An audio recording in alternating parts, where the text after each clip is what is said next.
साल का रहीम कलवा में रहता है। कुछ महीने पहले उसे हाथ धोने की अहमियत नहीं पता थी। घर में हफ्तों तक साबुन नहीं रहा करता था। रहीम अक्सर बीमार भी रहता था।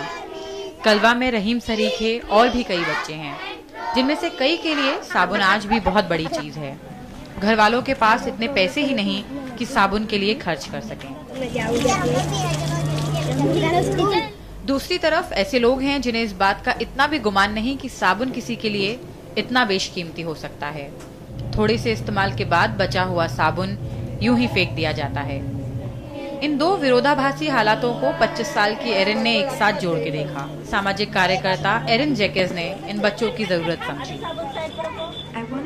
मुझे इंडिया वापस इसलिए आना था क्योंकि आज से 6 साल पहले मैंने मुंबई में बहुत ही अच्छा वक्त बिताया था। वापस जाकर मुझे इसका एहसास हुआ और अब मुझे इस मिशन पर काम करना है।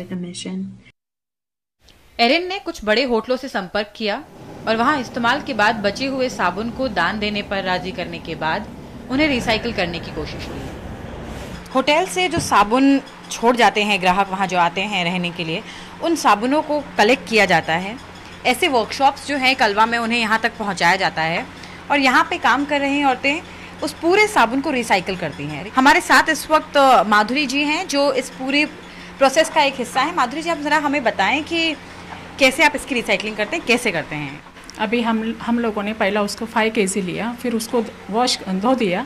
धोने के बाद में उसको ड्राई कर दिया। सुखाने के बाद में हमने उसको स्क्रैपिंग किया। 45 kg चूरा तैयार हो गया है। अभी उसको हम लोग पानी में, ये गोली है और ये गोली पानी में, एक ही गोली पानी में डाल देते हैं। ये गोली जो आप डालते हैं ये किस लिए डालते हैं? जो क्लीन होने के लिए।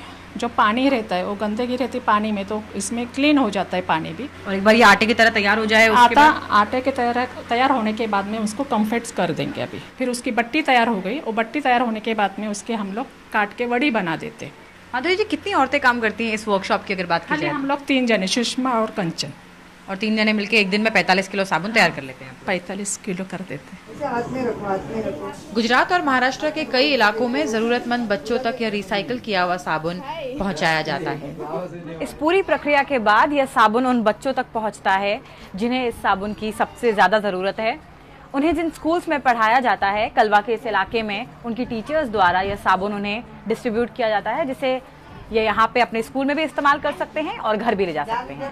It's been such an honor to do this work. मेरे लिए ये काम करना काफी सम्मान की बात है और मैं इस कहानी के असली हीरो को धन्यवाद देना चाहूंगी। ये औरतें दिन रात वर्कशॉप में साबुन रिसाइकिल करती हैं, बच्चों को सफाई से जुड़ी चीजें पढ़ाती हैं और सभी लोग जिन्होंने मुझ पर भरोसा किया और मेरा साथ दिया, मैं उनका शुक्रिया अदा करना चाहूंगी। मुंबई में काम करके हम बहुत खुश हैं और अब बाकी जगहों पर भी शुरुआत करेंगे। We're so excited to expand within Mumbai and to bring this work to other areas of India in need. और हाथ धोया तो खुश हो जाएगा, बराबर? इधर ये क्या है, हाथ नहीं धोया तो क्या होएगा? कलवा में पिछले 5 महीनों से इसी तरह बच्चों को यह साबुन बांटा जा रहा है।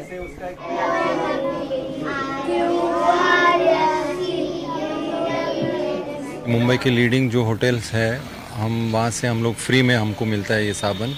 और दूसरा, हम लोग बच्चों को फ्री में बांटते हैं साबुन, और बच्चों को हम हर महीना ये साबुन देता है फ्री में। ये यहाँ कलवा का स्लम्स में और शिलोंडा पालघर ईस्ट में, पालघर नॉर्थ में हम लोग डिस्ट्रीब्यूट करते हैं, हर महीना डिस्ट्रीब्यूट करते हैं। एक hand and body hygiene training के साथ हम लोग ये साबुन देते हैं। तो इस तरह इस सारी प्रक्रिया से गुजरने के बाद यह साबुन इन जरूरतमंद बच्चों तक पहुँचता है। इस पूरी कहानी के 2 पहलू हैं। पहला कि किस तरह साबुन जैसी बेसिक ज़रूरत का सामान भी हमारे देश में कई बच्चों के पास अभी भी उपलब्ध नहीं है, और दूसरा पहलू है इन बच्चों तक यह साबुन पहुंचाने की कोशिश। लोग होटलों में जिन साबुनों को इस्तेमाल करके छोड़ देते हैं, उन होटलों से उन साबुनों को इकट्ठा करना, उसे रिसाइकिल कराना और इन ज़रूरतमंद बच्चों तक पहुँचाना, यह पूरी की पूरी सोच और पूरी कोशिश वाकई काबिल तारीफ़ है। मुंबई से कैमरा पर्सन दिनेश के साथ सांत्या रूडी, NDTV इंडिया।